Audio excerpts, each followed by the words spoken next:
promesse jamais tenue d'un partage du pouvoir dans le Nord Mali, en proie au trafic en tout genre et aux attaques répétées des groupes islamistes armés. Région où le pouvoir central a bien du mal à imposer son autorité malgré la présence de casques bleus et des la soldats première français de pierre du marché l'opération de Bouaké Barkhane. dans le Les centre du manifestations pays, parfois le hostiles plus grand se marché multiplient pour couvert réclamer leur départ. d'Afrique de l'Ouest. Dans 27 mois, donc, Pour les ta populations prospérité, auront un nouveau fidèle à ton marché destin, nous serons bâti sur un tris. espace Le coup d'envoi d'une de semaine 9 de dialogue hectares. placé Coût sous des le travaux de signe de la main construction, tendue. 40 milliards de Je me francs réjouis CFA. Les qu'on précisions décline de Jérôme l'invitation au Kofi Aboula. motif que ce dialogue n'est pour À elle noter que mise en également cette scène. autre Quant à ceux qui activité à ont fait le l'occasion de la déplacement, visite en Côte ils d'Ivoire du attendent des président groupes armés, français. qu'ils soient L'initiative touaregs ou Choose djihadistes, Africa a été signataires il y a présentée 4 ans d'un accord récemment de paix par le contre la ministre promesse français jamais de tenue d'un l'économie et des partage du finances. pouvoir dans le Nord Mali, en proie au trafic en tout genre et aux attaques répétées des groupes islamistes armés. Région où le pouvoir central a bien du mal à imposer son autorité malgré la présence de casques bleus et des soldats français de l'opération Barkhane. Les manifestations parfois hostiles se multiplient pour réclamer leur départ. Bonjour madame. Pour ta prospérité.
Madame, Monsieur, bonjour et bienvenue.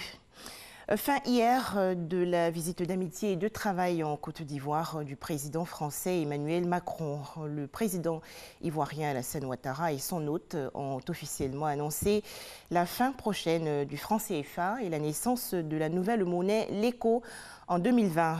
8 pays d'Afrique de l'Ouest, dont la Côte d'Ivoire, sont concernés. Ce séjour de 72 heures en Côte d'Ivoire a permis au président français Emmanuel Macron et au président de la République Alassane Ouattara de poser la première pierre du marché de Bouaké dans le centre du pays. Ce sera le plus grand marché couvert d'Afrique de l'Ouest. Dans 27 mois, donc, les populations auront un nouveau marché bâti sur un espace de 9 hectares. Coût des travaux de construction, 40 milliards de francs CFA. Les précisions de Jérôme Kofi Aboula. On en a fait à Bouaké un rêve. Voilà qu'aujourd'hui, c'est une réalité. La construction du grand marché central de Bouaké-Kro, la deuxième ville et la troisième économie de la Côte d'Ivoire, après pratiquement 20 années d'attente. Une réalité par la volonté du chef, le président de la République de Côte d'Ivoire, Alassane Ouattara, qui vient à Bouaké pour le lancement des travaux. La construction de ce marché, il en a fait la promesse lors de sa visite d'État dans le Bouaké en 2013. Le président de la République a Bouaké ce dimanche 22 décembre 2019, sans être seul, en compagnie du président Emmanuel Macron. C'est non seulement pour les populations le respect de la parole donnée, mais aussi un grand honneur avec la présence d'un chef d'État français, la première dans l'histoire de Bouaké.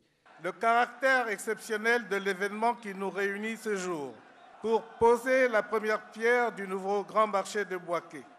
L'ancien s'étant consumé dans les flammes en une sombre nuit de février 1998, nous conforte dans la conviction que Bouaké, notre très chère et belle cité, renaît de ses cendres grâce à votre engagement ferme à nos côtés et à la solidarité du peuple français.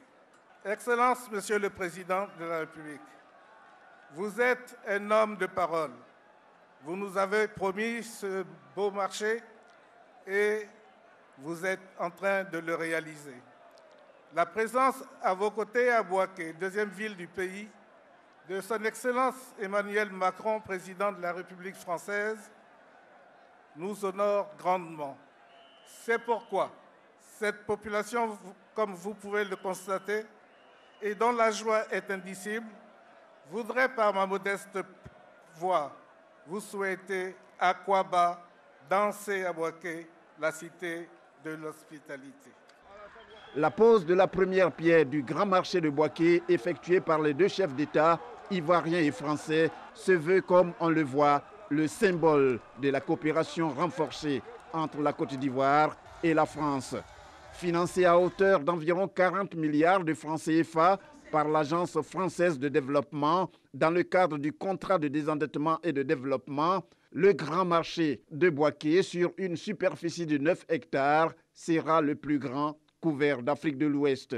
Les cadres de la région du Béquet, heureux de cette réalisation à livrer dans 27 mois, ont saisi l'occasion pour faire parler leur cœur en offrant au président Alassane Ouattara un cheval blanc et une chaise royale, tout comme à son homologue français Emmanuel Macron.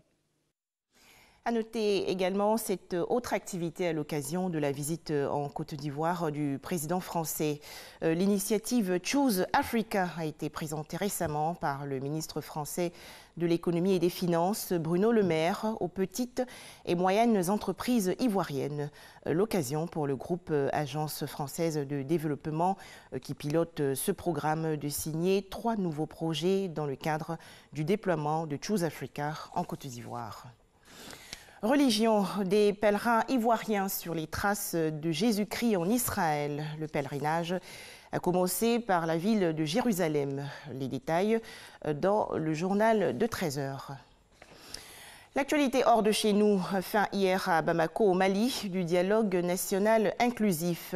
4 résolutions ont été prises, notamment concernant les futures élections législatives et l'organisation du prochain référendum. Rappelons que ces échanges pour amener la paix dans le pays ont été boycottés par l'opposition malienne. Le parquet général soudanais a ouvert une enquête sur les crimes commis au Darfour à partir de 2003, visant les responsables du régime de Omar el-Béchir, destitué en avril dernier sous la pression de la rue. Annonce faite hier par le procureur général. Enfin, en Afghanistan, le président Ashraf Ghani a remporté la majorité absolue à l'élection présidentielle du 28 septembre dernier, selon les résultats préliminaires annoncés hier par la commission électorale indépendante afghane. Ashraf Ghani a recueilli 50,64% des voix contre 39,52% pour son adversaire principal, le chef de l'exécutif Abdullah Abdullah. Et c'est la fin de ces 5 minutes d'information. Je vous retrouve avec beaucoup de plaisir à 13h. Ce sera le journal.